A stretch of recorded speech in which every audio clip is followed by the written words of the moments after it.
And a number of families are still reeling from shock of their sons and daughters. Some killed, others injured during the anti-finance bill protest 2024. They are holding on to hope that justice will prevail and families will be compensated.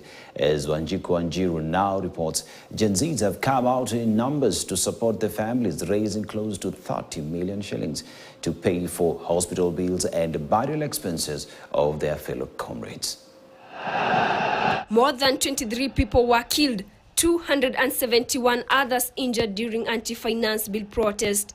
In solidarity with them, fellow Gen Zs have mobilized themselves on X, collecting money through crowdfunding, whose aim is to help those affected in the protest. A pay bill was circulated where the money was channeled to. So far, more than 25 million has been raised that has seen families of those gone before their time, such as Rex Masai and others, get necessary support for burial expenses. Hanifa Farsafi, one of the organizers of Occupy Parliament, has called on those who have been injured and those whose family members succumbed to the police brutality across the country to come out and provide details where the funds can be shared. In her statement on X, she said, and I quote, "If someone is injured from the protest and is at any hospital across the country, please send the invoices, the hospital bank account details, and the documents showing the details of the injuries to WhatsApp number 0769 51 8054.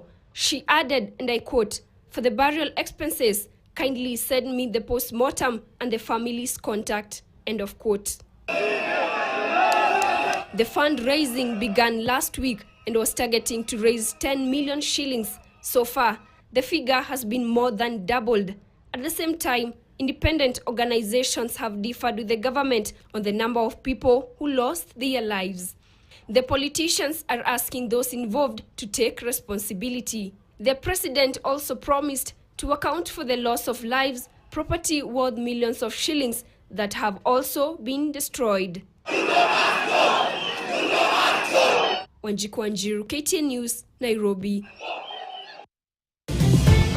After the break, overnight tension in Kakuma as violence claims one person.